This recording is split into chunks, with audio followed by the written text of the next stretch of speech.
दूसरा दिन रविवार बहुत ही खास होने वाला है। इस रविवार की सुबह सूर्य को जल चढ़ाने वाले लौटे में डाल देना।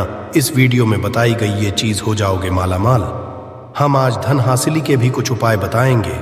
मित्रों, पुराणों में बहुत अच्छे से बताया गया है कि संसार में हर एक मनुष्य को स्नान करने के पश्चात भगवान सूर्य देव को जरूर जल चढ़ाना चाहिए।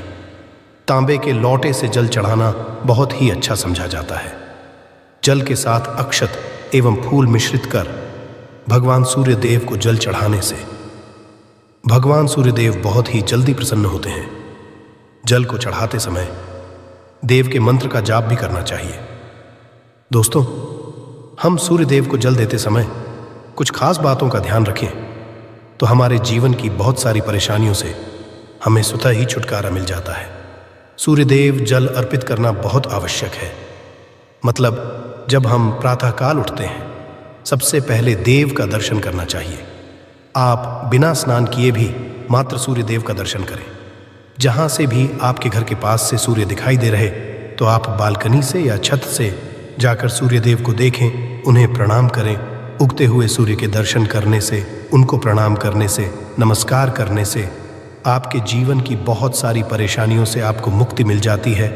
और आपको जल जरूर अर्पित करना चाहिए, परंतु जल अर्पित करने से पहले स्नान करना आवश्यक है। जल के करना चाहिए, जिससे कि आपके जीवन की तमाम तरह की परेशानियों से आपको मुक्ति मिल जाए। यदि आपके विवाह में कोई बाधा आ रही है, मन चाहा विवाह चाहते हैं, चाहे जीवन साथी चाहते हैं, कर्ज में गिरे हुए हों, धन का अभाव है, व्यापार आपका नहीं चल रहा है, या फिर आपकी संतान हासिल में बाधा है, किसी भी तरह की आपकी कोई है, यदि आप सूर्य देव को जल अर्पित करते समय कुछ खास बातों का ध्यान रखें तो बहुत ही शीघ्र की परेशानी से आपको छुटकारा मिलता है। सूर्य देव को जल अर्पित करने से सरकारी नौकरी में आ रही बाधाएं दूर होती हैं। हमारा सूर्य जब होता है तो हमारे को समाज में मान प्रतिष्ठा की हासिली होती है, सम्मान की बनती है, आत्मविश्वास बढ़ता है, मन मजबूत होता है, जिससे कि हम जीवन के हर क्षेत्र में सफलता हासिल करते हैं। किसी भी तरह का हमारे मन में नहीं रहता है। आत्मविश्वास से हमारा मन जो है भरा रहता है।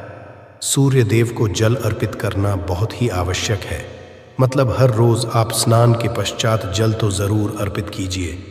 किस तरह जल अर्पित करें जिससे कि आपके जीवन की समस्त परेशानियां दूर हो, ये सभी बातें मैं आज आपसे इस वीडियो में शेयर करने वाला हूँ। और यदि आपको वीडियो अच्छी लगी तो पूरी वीडियो ज़रूर देख लीजिए। पूरी वीडियो देखने के पश्चात यदि आपको आज की वीडियो अच्छी लगे तो इसे लाइक कर दीजिए और ज़्यादा से इस वीडियो को अपने फैमिली फ्रेंड्स के साथ शेयर कीजिए। चैनल पर पहली बार आए हैं तो चैनल को सब्सक्राइब ज़रूर कर लीजिए। बेल बटन को प्रेस, इससे ये होगा कि इस तरह की सभी वीडियोज़ की नोटिफिकेशन आपको सबसे पहले मिलेगी।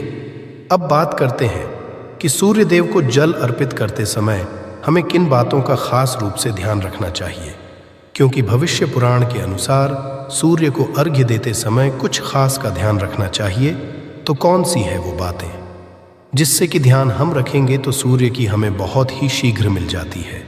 सबसे पहले आपको सूर्य देव को जल देना है, जो कि देना ही है। आपको तो प्रातःकाल जल्दी उठना चाहिए। जल्दी मतलब सूर्योदय से पहले उठ जाए। सूर्य के निकलने से पहले हमें उठ जाना चाहिए। और सूर्य के निकलने के पश्चात यदि हम उठते हैं, सूर्योदय के पश्चात यदि हम उठते हैं तो हमारा सूर्य वैसे भी खराब हो जाता है और आपको अशुभ फल देने लग जाता है। तो इसीलिए से पहले उठें, उठकर स्नान आदि कर लें।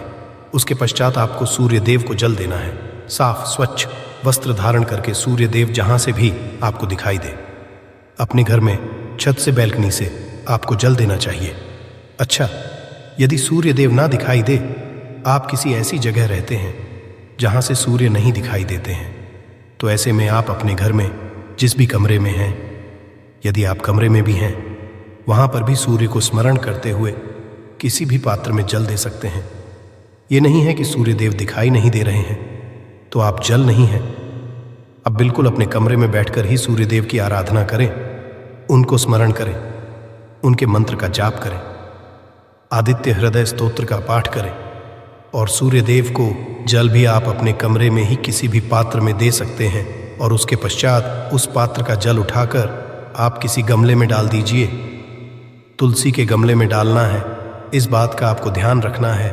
और उसके आपको सूर्यदेव दिखाई दे रहे हैं। घर से तप तो अत्यंत श्रेष्ठ है। आप अपनी छत पर या बैल्कनी से सूर्यदेव को देखते हुए जल अर्पित करें। तो इसके लिए आपको चाहिए कि एक पात्र तांबे के लोटे से सूर्यदेव को जल अर्पित करना चाहिए और आप उसमें शुद्ध जल भरें। उसके पश्चात ही आपको सूर्यदेव को जल देना है। सांप स्वच्छ जल भरकर और दोनों हाथों से आपको पात्र पकड़ना है। दोनों हाथों से जब आप पात्र पकड़े तो इस बात का ध्यान रखें कि आपके अंगूठे स्पर्श उस पात्र से नहीं होना चाहिए और आप तभी भगवान सूर्यदेव को जल अर्पित करें। सूर्य को जब जल दे रहे हैं तब आपको ये भी ध्यान रखना है कि जब वो धार गिरती है तो वो आपके पैरों पे उसके छींटे ना पड़े। तो इसके लिए आप क्या करें, अपने सामने या तो एक पात्र रखकर आप जल दीजिए, कोई गमला रख लीजिए या कोई साफ पात्र रख लीजिए जिसमें आपको सूर्यदेव को देखते हुए स्मरण करते हुए जल देना है। इस तरह से आप सूर्य जल दें। और जब आप सूर्यदेव को जल देते हैं तो मंत्र जरूर है आपको नमः ओम भास्कराय नमः या ओम ब्रह्मस्वरूप। इन्हें श्री सूर्य नारायण, श्री ओम ब्रह्मस्वरूप, श्री सूर्य नारायणाय, इस मंत्र के सूर्यदेव को जल दे सकते हैं। गायत्री मंत्र के द्वारा भी आप सूर्यदेव को जल दे सकते हैं। तो मंत्र का उच्चारण करते हुए, जिस भी मंत्र का आप उच्चारण कर पाते हैं उसका उच्चारण करते हुए भगवान सूर्य जल देना चाहिए। पूर्व दिशा की तरफ आपका मुख होना चाहिए जब आप देव जल देते हैं और थोड़ा सा झुककर ही सुबह के समय जल दिया जाता है। तो इसी तरह से आपको जल देना है और आपको ध्यान रखना है कि जब आप सूर्य को जल देते हैं तो जो अहधार गिरती है, पानी की जो आप जल अर्पित कर रहे हैं, तो जल की धार गिर रही है, उसके बीच से जो सूर्य की किरणें आती हैं उसको देखिए और उसे देखते हुए आपको जल देना चाहिए। जल देने के पश्चात आपको परिक्रमा जरूर करनी चाहिए। जब भी आप देव को जल अर्पित करते हैं उसके पश्चात आपको परिक्रमा करनी है। आप चाहे तो 1 कर सकते हैं, चाहे तो 3 कर सकते हैं। भगवान सूर्य के मंत्रों का स्मरण करते हुए जिस जगह पर खड़े हैं आप उसी जगह पर आपको 1 बार या 3 बार प्रदक्षिणा करनी है, परिक्रमा करनी है। ऐसा कहता है भविष्य पुराण। सूर्यदेव का ध्यान करते हुए यदि परिक्रमा की जाए, अर्घ्य देने के पश्चात तो समस्त तरह की परेशानियां दूर हो जाती हैं और सभी की इच्छाएं भगवान सूर्यदेव उस व्यक्ति की पूर्ण करते हैं जो सूर्यदेव को जल करने के पश्चात परिक्रमा करता है। तो इस तरह आपको ध्यान रखना है। जल देते समय बहुत ही सावधानी से आपको सूर्यदेव को जल देना चाहिए और आपको ध्यान रखना है कि आप सुबह सूर्योदय से पहले उठ जाएं और स्नान करने के पश्चात उगते हुए सूर्य को जल दें तो श्रेष्ठ रहेगा। और जब आप जल चढ़ा रहे हो, पैरों में जूते चप्पल नहीं होने चाहिए, परंतु आप चाहे तो अपने पैरों के नीचे एक आसन रख सकते हैं जिससे कि सीधा सीधा संपर्क धरती से ना हो। यदि आप रखना चाहे तो रख सकते हैं। वैसे यदि ना भी रखें तो ऐसी कोई बात नहीं है, परंतु यदि आपके पैरों के नीचे आसन होगा तो ज़्यादा अच्छा होगा। परंतु आप नंगे पैर रहें, चप्पल या जूते नहीं पहनने हैं। चप्पल जूते पहनकर जल नहीं देना है। जल चढ़ाते वक्त आपको ध्यान रखना है कि वो पानी जो उसका स्पर्श आपके पैरों में ना हो। और जब आप जल चढ़ा लेते हैं तो उस जल का मतलब जो जल आपने चढ़ाया है नीचे धरती पर, वहाँ से आपको अपनी 2 उंगलियों से जल लेना है और अपने मस्तक पर, अपने हृदय पर है।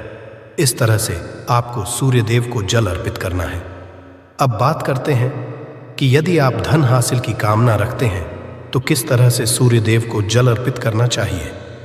देखिए, यदि आपकी धन हासिली की कामना है, कर्ज से मुक्ति चाहते हैं, व्यापार में आपकी तरक्की नहीं हो रही है, लगातार घाटा ही जा रहा है, मतलब आप बहुत अधिक आर्थिक तंगी से परेशान हैं, तो आपको कि आप एक तांबे का पात्र लें, गेंदे का पुष्प उसमें लें और रोली लेनी है आपको, कुमकुम या रोली, उसमें फिर थोड़ा सा अक्षर डाल लीजिए और उसके पश्चात भगवान सूर्यदेव को देखते हुए, उगते हुए सूर्य को प्रातः काल देखते हुए अर्घ्य देना है। ओम सूर्या सूर्या, ओम भास्कराय नमः। इस तरह से मंत्र जप करते हुए आप सूर्यदेव को अर्घ्य दें। इस मंत्र का, जिस भी मंत्र से आप जल, इस मंत्र का यथा आप जप करें। जितना अधिक आप जप करेंगे, सूर्यदेव कृपा को उतनी अधिक हासिल होगी और सूर्य मजबूत होंगे तो आपको धन लाभ भी होगा। कर्ज से भी मुक्ति मिलेगी और व्यापार में यदि कोई परेशानी है तो उससे भी आपको मुक्ति मिलती है। दोस्तों, ये कर्ज से मुक्ति का धन लाभ का सर्वश्रेष्ठ उपाय है, आपको जरूर करना चाहिए। यदि आपके विवाह में किसी तरह की बाधाएं आ रही हैं, मनचाहा जीवन साथी चाहते हैं, तो आपको चाहिए आप एक तांबे के पात्र जल लें और उसमें आपको कनेर का पुष्प डालना है। पीला कनेर का पुष्प ले सकते हैं आप, और आंवले रस चाहिए, आंवले का रस ले लीजिए, और हल्दी का पाउडर। ये तीनों चीजें आप उस पात्र में डालें और इस जल को आप सूर्य देव को देखते हुए सूर्य के मंत्रों द्वारा एवं सूर्याय नमः ओम भास्कराय नमक, इस मंत्र के द्वारा आपको जल देना है और ये आपको हर रोज करना है। तो आप रविवार से शुरू कर दें जल देना। यदि आप पहले से नहीं दे रहे हैं तो रविवार से, और ये तीनों आपको जल और मन, चाहे जीवन साथी की या फिर शीघ्र विवाह की कामना से, आपको सूर्य देव को प्रणाम करके ये उपाय करना है। बहुत ही शीघ्र आपको सूर्य देव की कृपा मिलती है और आपके विवाह में आ रही बाधाएं दूर होती हैं। अगला जो उपाय है संतान की हासिली के लिए या दाम्पत्य जीवन को सुखमय बनाने के लिए, कौन सा उपाय करना चाहिए, किस तरह से सूर्यदेव को जल देना चाहिए। यदि आपके हासिल में बाधा आ रही है तो आपको चाहिए कि आप तांबे के पात्र में शुद्ध जल भरें। उसमें आपको थोड़ा लेना है, अक्षत लेना है और लाल कनेर का पुष्प लेना है। लाल पुष्प डालकर आप भगवान सूर्यदेव को जल अर्पित कीजिए। लाल पुष्प, अक्षत और रोली, ये तीनों चीजें आपको जल में डालनी है। उसके पश्चात भगवान सूर्यदेव को जल अर्पित करना है। ओम सूर्याय नमः एयूएम भास्कराय नमः गायत्री मंत्र का भी सकते हैं, या ओम ब्रह्म स्वरूप इन्हें श्री सूर्य नारायण श्री सूर्य नारायणाय नमः, इस मंत्र द्वारा भी आप सूर्यदेव को जल दे सकते हैं। तो इस तरह जल देना है और इस उपाय से, इससे जल देने से आपके विवाह में, आपके संतान हासिली में जो बाधाएं आ रही हैं, चाहे विवाह में जो परेशानियां अभी आ रही हैं, जैसे कि आपके दाम्पत्य जीवन में मधुरता नहीं है, तो भी इस उपाय को करने से आपको दाम्पत्य जीवन में मधुरता होगी, संतान की हासिली। और इस तरह से जब हम जल देते हैं तो घर में सुख समृद्धि का भी आगमन होता है, धन लाभ भी है तो बहुत श्रेष्ठ होता है। लाल डालकर यदि आप भगवान सूर्यदेव को जल देते हैं और सुबह सुबह भगवान सूर्यदेव को जल देकर उनके मंत्रों का जप करना बहुत श्रेष्ठ समझा जाता है। आप यदि किसी भी परेशानी से जूझ रहे हो, परेशानियों से घिरे हुए हो, कोई रास्ता ना मिल रहा हो, आपको सूर्यदेव को जल जरूर देना चाहिए। यदि आप प्रतिदिन भगवान सूर्यदेव के मंत्र का जप करेंगे और सूर्यदेव को जल अर्पित करेंगे, बहुत शीघ्र आपकी परेशानियां दूर हो जाती हैं। चावल हो है जिसके टूटे हुए दाने ना हो, बिल्कुल साबुत चावल होता है, उसे अक्षत कहा जाता है। तो थोड़े से अक्षत, रोली और बेलपत्र डालकर सूर्यदेव को जल देना है। 7 बार में आपको जल देना है, जैसा कि बताया जाता है। आपको 3 बार में जल देना चाहिए। रोक रोक कर एक ही पात्र का जल हम 3 बार में देते हैं। हमें पत्र डालना है, खास सामग्री की वजह से हम इस जल को 7 बार में भी दे सकते हैं। तो आप रोक रोक जल को, एक पत्र के जल को ही 7 बार में दीजिए। सूर्य देव को देखते हुए आपको बोलना है आदित्य नमः मंत्र या एयूएम घृणी सूर्य आय नमः। तो इस तरह से इस मंत्र को बोलते हुए यदि भगवान सूर्यदेव को जल अर्पित करते हैं, शीघ्र ही आपके मन की कामनाएं पूर्ण हो जाती हैं। आपकी कामना भगवान सूर्यदेव से कहे, थोड़े समय तक आदित्य हृदय स्तोत्र का पाठ कर सकते हैं, चाहे तो 1 बार या 3 बार या फिर 108 बार गायत्री मंत्र का जप कर लीजिए। ये भगवान देव का कोई भी एक मंत्र जिसका आप 108 बार जप कर सकते हैं। जरूर इस उपाय को करने के पश्चात कीजिए, इससे आपकी कामना शीघ्र पूर्ण हो जाती है। दोस्तों, आज की वीडियो में हमने सूर्य को मजबूत करने का उपाय बताया। सूर्य को करने हैं, सूर्य आत्मा के कारक है और सबसे जरूरी है आत्मविश्वास बल्ली होना। यदि हम में किसी भी तरह की सफलता पाना चाहते हैं तो बहुत जरूरी है कि आप सूर्य की आराधना कीजिए, प्रतिदिन कीजिए और रविवार के दिन खास रूप से कीजिए। उम्मीद शास्त्र में साफ साफ लिखा हुआ है, तो साक्षात आपको माता रानी जी का वो वरदान और वो आशीर्वाद मिलेगा जिसके पश्चात न केवल बल्कि आपके पूरे परिवार के जीवन में एक चमत्कारी और सकारात्मक बदलाव आएगा। सबसे पहले तो हम ये जानकारी दे देना चाहते हैं, 1 साल में 4 नवरात्रियां आती हैं, 2 गुप्त नवरात्रि होती है, एक चैत्र नवरात्रि होती है और एक गुप्त नवरात्रि होती है। इस बार 10 फरवरी 2024 दिन शनिवार से जो नवरात्रि शुरू हुई है वो गुप्त नवरात्रि हुई है। इसका जो समापन होगा वो 19 फरवरी 2024 को होगा। इस बार की गुप्त नवरात्रि पूरे 9 दिन की होगी ना एक भी दिन कम ना एक भी दिन ज्यादा।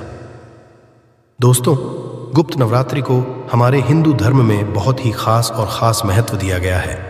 गुप्त नवरात्रि के दौरान दुर्गा जी स्वर्ग से धरती पर वास करने आती है। आपको शायद ये बात ना पता हो, माता रानी जी जब धरती पर वास करने आती है गुप्त नवरात्र के दौरान वो हाथी को वाहन के रूप में लेकर के आती है। वेद पुराणों में ये वर्णित है कि यदि माता रानी जी धरती पर वास करने आ रही है और उन्होंने सिंह को वाहन के रूप में ना लेकर के हाथी को वाहन के रूप में लिया है तो ये धरती के लिए बहुत ही शुभ संकेत होता है। ऐसा समय भक्तों के जीवन में खुशहाली लेकर के आता है। और गुप्त नवरात्रि के दौरान माता रानी जी बहुत ही ज़्यादा प्रसन्न मुद्रा में होती है। इस दौरान कोई भी उपाय करेंगे माता रानी जी का आपको आशीर्वाद ज़रूर कम मिलेगा। खास तौर से यदि आपने आज हमारे वीडियो में बताए हुए तंत्र शास्त्र वाले 5 स्वस्तिक वाले प्राचीन काल के समय के महाउपाय को सही मुहूर्त पर विधि विधान से कर लिया, जिसके बारे में आज के में हम आपको बताने आ रहे हैं, तो मान के चलिए न केवल आपके जीवन का हर कष्ट जड़ से नष्ट हो जाएगा, बल्कि आपके जीवन में माता रानी जी के से आपको धन, सुख, वैभव, ऐश्वर्य की प्राप्ति होगी।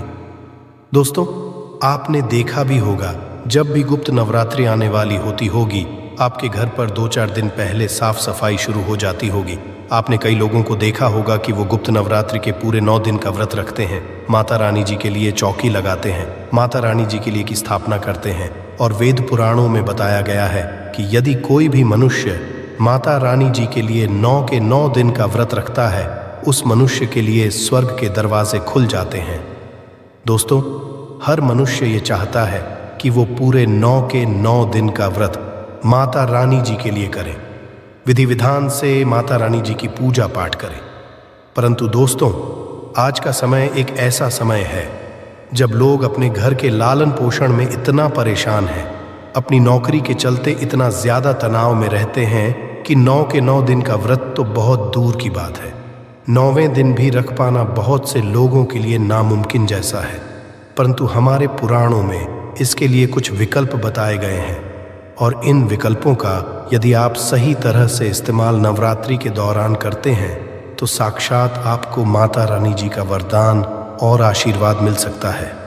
और यदि आज आपने हमारे वीडियो में बताए हुए 5 स्वास्तिक वाले प्राचीन काल के समय के उस महा उपाय को कर लिया, जिसके बारे में आज के इस वीडियो में हम आपको बताने आ रहे हैं, तो मान के चलिए इस उपाय को करने के पश्चात आपके जीवन में आना शुरू हो जाएगा। आपके जीवन में आने के रास्ते खुल जाएंगे। जिस नौकरी की तैयारी कर करके आप थक चुके थे वो नौकरी आपकी लग जाएगी। आपने कोई ऐसा कर्ज लिया हुआ था जिसके बोझ में आप लोग दबते हुए चला रहे थे, उस कर्ज बोझ से आपको मुक्ति मिल जाएगी। आपके घर की बरकत होगी, आपके घर की उन्नति होगी और माता रानी जी की कृपा सदैव आप पर बनी रहेगी। दोस्तों, जिस 5 स्वास्थ्य के चिन्ह के महा उपाय के बारे में हम आपको बताने आ रहे हैं, ये एक महा उपाय है जिस उपाय को जैसे ही आप करेंगे मान के चलिए न केवल आपके बल्कि आपके पूरे परिवार के जीवन के समस्त तरह के दुख, परेशानी, कष्ट से आप लोग मुक्ति मिल जाएगी। और सही माहौल पर ये उपाय करने के पश्चात न केवल आपके बल्कि आपके पूरे परिवार के जीवन में एक और सकारात्मक बदलाव आएगा। बस इस उपाय को करने की शर्त ये है कि इसको आपको सही मार्ग पर करना होता है और उसी की पूरी जानकारी हमको इस वीडियो में देने जा रहे हैं। इसीलिए इस वीडियो को लास्ट तक, अंत तक बिना भगाए देखिएगा। और यदि आप चाहते हैं कि माता दुर्गा जी का आशीर्वाद सदैव आप पे और आपके परिवार पर बना रहे, माता रानी जी की कृपा से आप अपने जीवन में बहुत ही उन्नति करें, ही आगे जाए, तो दोस्तों पूरी सच्ची श्रद्धा और पूरे विश्वास के साथ इस वीडियो को लाइक कर दीजिए और कमेंट बॉक्स में जाकर के तुरंत लिख दीजिए जय माता दी, जय माता रानी। और एक काम कीजिएगा, कमेंट बॉक्स में अपनी राशि कर दीजिएगा। आपकी राशि के अनुसार कोई भी ऐसा उपाय होगा जो इस नवरात्रि के दौरान करके आप लाभ पा सकते हैं, वो आप कि हम आपके कमेंट के रिप्लाई में बता देंगे, परंतु आपसे निवेदन था वीडियो लाइक करना मत भूलिएगा। तो देखिए दोस्तों, 5 स्वास्तिक का जो महा उपाय हम आपको बताने आ रहे हैं। इस उपाय को आप नवरात्रि के किसी भी दिन कर सकते हैं।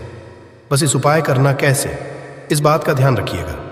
इस उपाय को करना है आपको नवरात्रि के किसी भी दिन, सूर्यास्त के पश्चात, किसी भी सूर्यास्त के पश्चात आपको नहाना है, धोना है, कपड़े पहनने हैं। देखिए, लाल ही कपड़े क्यों पहनने हैं? क्योंकि माता रानी जी को लाल रंग बहुत प्रिय है। उनकी पूजा जब भी लाल रंग का प्रयोग किया जाए वो पूजा तुरंत सिद्ध हो जाती है। अब नवरात्रि के किसी भी दिन सूर्यास्त के पश्चात नहाने धोने के पश्चात आप लोग लाल कपड़े पहन लीजिए। अब आपके पर यदि आपने माता रानी जी की चौकी लगाई है तो बहुत अच्छी बात है।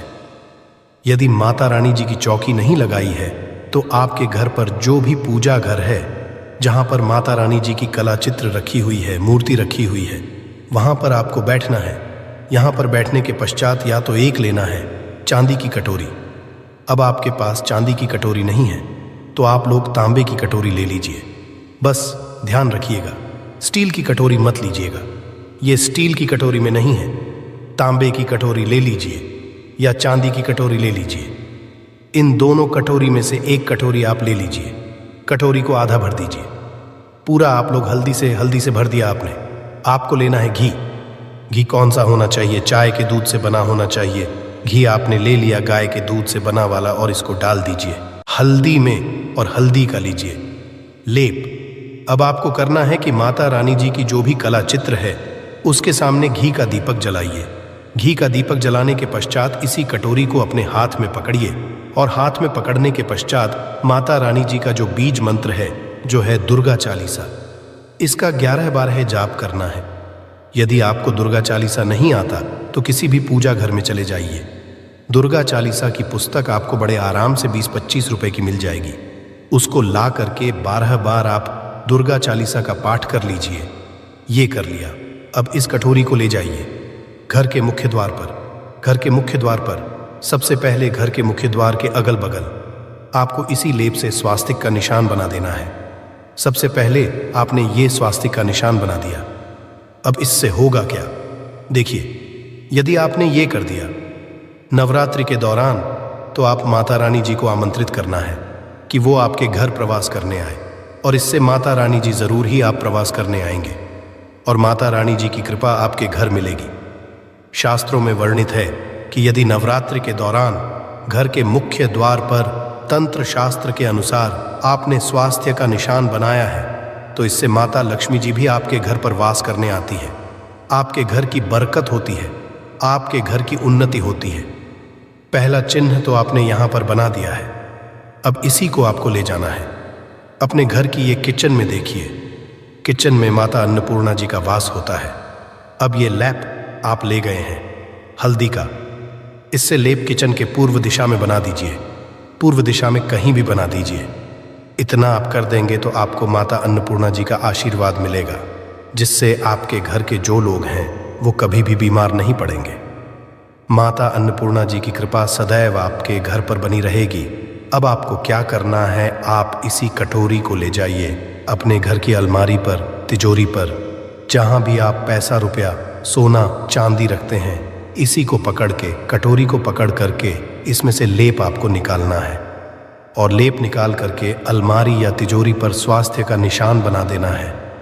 आप जब स्वास्थ्य का आप निशान बना दें तो यहाँ पर आपको माता लक्ष्मी जी का मंत्र का 11 बार जाप करना है, क्योंकि 11 नंबर माता लक्ष्मी जी को बहुत ही प्रिय है।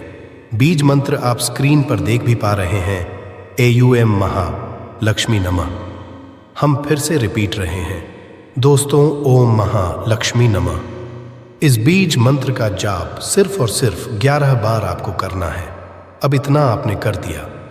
अब आपको यही कटोरी ले जाना है, आपने उस कमरे के बाहर बना देना है जिस कमरे में आप ज्यादा समय बिताते हैं। उस कमरे के बाहर एक स्वास्थ्य का निशान बना दीजिए। सिर्फ इतना। यदि आप तो सदैव आपका भाग्य आपका साथ देगा। अब जिस कार्य को ही शुरू करेंगे उस कार्य में आप सफलता हासिल होगी। गुप्त नवरात्रि के दिन करीब 400 वर्षों पश्चात एक दिव्य और दुर्लभ संयोग बनने जा रहा है, क्योंकि इस दिन सभी एकादशियों में से सबसे बड़ी नवरात्रि गुप्त नवरात्रि पड़ने जा रही है। दोस्तों, ये नवरात्रि शनिवार के दिन पड़ रही है, जिस वजह से इस दिन 3 बड़े योगों का निर्माण हो रहा है, जो कि है धन लक्ष्मी योग, अमृत सिद्धि योग और गजकेसरी योग। दोस्तों, इन 3 योगों की वजह से इस नवरात्रि पे भगवान विष्णु और महालक्ष्मी की असीम कृपा बरसने वाली है। और यदि इस दिन आप चुपचाप किसी को बिना बताए स्वास्तिक से जुड़ा यह अचूक उपाय कर लेते हैं तो आपकी सभी समस्याओं का हल संपूर्ण रूप से हो जाएगा। दोस्तों, एक साल में करीब 24 नवरात्रि पड़ती है और 10 फरवरी से पड़ने वाली नवरात्रि में सबसे बड़ी मानी जाती है। इस दिन स्वास्तिक से जुड़ा ये अचूक उपाय आपकी हर परेशानी को हल कर देगा, चाहे वो को लेके हो या सेहत या संतान की प्राप्ति को लेके। इसीलिए दोस्तों, वीडियो को आखिर तक जरूर देखें। और दोस्तों, यदि आप भी अपने जीवन में भगवान श्री हरि विष्णु की कृपा पाना चाहते हैं तो इस वीडियो को लाइक करके कमेंट में जय श्री हरि, जय मां लक्ष्मी लिखना ना भूलें। दोस्तों, हर साल कार्तिक मास के शुक्ल पक्ष की नवरात्रि तिथि को देव उठनी नवरात्रि मनाई जाती है। गुप्त नवरात्रि का दिन श्री हरि विष्णु को अर्पित है। इस दिन जगत के पालनहार श्री हरि विष्णु अपनी 4 महीने की योग्य निद्रा से जागते हैं। इसके पश्चात से ही सभी मांगलिक कार्य आरंभ हो जाते हैं। इसके अलावा गुप्त नवरात्रि भगवान विष्णु को प्रसन्न करने के लिए भी बेहद उत्तम मानी जाती है। इस दिन भगवान विष्णु को प्रसन्न करने के लिए कुछ लोग व्रत रखते हैं और पूजा करते हैं। इस दिन सच्ची श्रद्धा और भक्ति भाव से भगवान विष्णु की पूजा करने से सभी मनोकामना पूर्ण होती है। दोस्तों, स्वास्तिक प्राचीन काल भारतीय संस्कृति में कल्याणकारी चिन्ह समझा जाता रहा है। इसीलिए किसी भी शुभ कार्य को करने से पहले स्वास्तिक चिन्ह अंकित करके उसका पूजन किया जाता है। मान्यता है कि ऐसा करने से कार्यों में सफलता मिलती है, क्योंकि स्वास्तिक के चिन्ह को शुभता का चिन्ह समझा जाता है। स्वास्तिक सुर का से बना है। सु का अर्थ अच्छा, अस का अर्थ सत्ता या और का अर्थ कर्ता या करने वाले से है। इस तरह स्वस्तिक अर्थ अच्छा या मंगल करने वाला ऐसा बताया गया है। मेन वर्णित है स्वस्तिक सर्वदा रुद्र, अर्थात सभी दिशाओं में सबका कल्याण हो। इस तरह स्वास्तिक एक शब्द से किसी व्यक्ति या जाति विशेष का नहीं, परंतु संपूर्ण विश्व के कल्याण या वासुदेव की भावना निहित है। किसी भी शुभ कार्य को करने से पहले गणेश जी का नाम लेते हैं और हिंदू धर्म में स्वस्तिक को गणेश जी का भी प्रतीक समझा जाता है। वैसे तो किस शुभ कार्य को पहले स्वास्तिक बनाकर ही थाली में रखते हैं। यह महत्ता इस नवरात्रि के दिन घर के मुख्य द्वार पर शुभ मंगल चिन्ह स्वास्तिक स्वरूप बनाए आप चावल और कुमकुम की सहायता से बना सकते हैं। चावल और हल्दी के घोल से बना सकते हैं, या फिर कुमकुम यानी सिंदूर और घी, सिंदूर और तेल मिलाकर के भी बना सकते हैं। ऐसा करने वास्तु दोष दूर हो जाता है। इससे मनोकामनाओं की पूर्ति हो जाती है। घर से क्लेश, कलह, बेचैनी दूर हो जाती है। तंत्र मंत्र क्रिया से भी रक्षा होती है। इसे शुभ कार्य के पहले अंकित किया जाता है, क्योंकि स्वस्तिक को मान सम्मान, सफलता और उन्नति का प्रतीक समझा जाता है। स्वास्तिक हर दिशा से देखने पर एक ही सम्मान लगता है। आपने उल्टा स्वास्तिक की देखा होगा, परंतु उल्टा स्वास्तिक के उपाय अलग होते हैं और सीधे के उपाय अलग होते हैं। यदि जीवन बहुत परेशानियां हों तो नवरात्र के दिन तांबे या चांदी का स्वास्तिक प्राण प्रतिष्ठा करवाकर घर की चौखट पर लगवा दो। बाजार से अलग अलग साइज के मिल जाते हैं। उसे लाकर पूजा घर में रखकर पूजा करें। इससे घर में लक्ष्मी का वास हो जाता है। लक्ष्मी प्राप्ति हेतु चांदी का स्वास्तिक नवरात्रों में भी लगाया जाता है, परंतु सबसे अच्छा है कि सिंदूर और घी या तेल मिलाकर के ये या फिर चावल और हल्दी के घोल से बना दें। कि मुख्य द्वार पर स्वास्तिक बनाते हैं तो ज्यादा बड़ा मत बनाइए। 9 अंगुल बिल्कुल नहीं होना चाहिए, 3-4 अंगुल का बनाइए, ये उत्तम होगा। यदि आपके घर के सामने पेड़ या खंभा है तो वास्तु दोष उत्पन्न होता। ऐसे में वास्तु दोष के प्रभाव को स्वास्तिक रोकता है। स्वास्तिक का चिन्ह देवता को प्रसन्न करने के लिए खासकर बनाया जाता है। नवरात्रि तिथि पर आप थाली में या चौकी पर स्वास्तिक बनाकर उस पर मूर्ति करते हैं तो देवता प्रसन्न हो जाते हैं। आप चाहे तो घर के मंदिर में इष्ट देवता के पास स्वास्तिक का चिन्ह सकते हैं। तो दोस्तों, स्वास्तिक के कौन कौन से उपाय घर में लाते हैं, धन प्राप्ति कराते हैं, जानते हैं इस वीडियो में। परंतु दोस्तों, उससे पहले आपसे रिक्वेस्ट करते हैं कि वीडियो को लाइक ज़रूर करिएगा, दोस्तों को शेयर कर दीजिएगा, और यदि अभी तक आपने चैनल को सब्सक्राइब नहीं किया है तो चैनल को सब्सक्राइब करके बेल आइकॉन ज़रूर दबाइएगा। दोस्तों, देवोत्थान नवरात्रि पर मुख्य द्वार की दहलीज के दोनों तरफ स्वास्तिक बनाकर उसकी पूजा करें। स्वस्तिक पर चावल की ढेरी बनाएं और एक एक सुपारी रख दें, तो ऐसा करने से अपार धन की प्राप्ति होती है, कार्यों में सफलता मिलती है। इस नवरात्रि के दिन नहाने के पानी में तुलसी का पत्ता या बेलपत्र डालकर नहाइए। ये स्नान के जल में जब आप बेलपत्र डाल देते हैं तो सभी तीर्थ स्थानों में स्नान करने सम्मान पुण्य फल आपको हासिल होगा।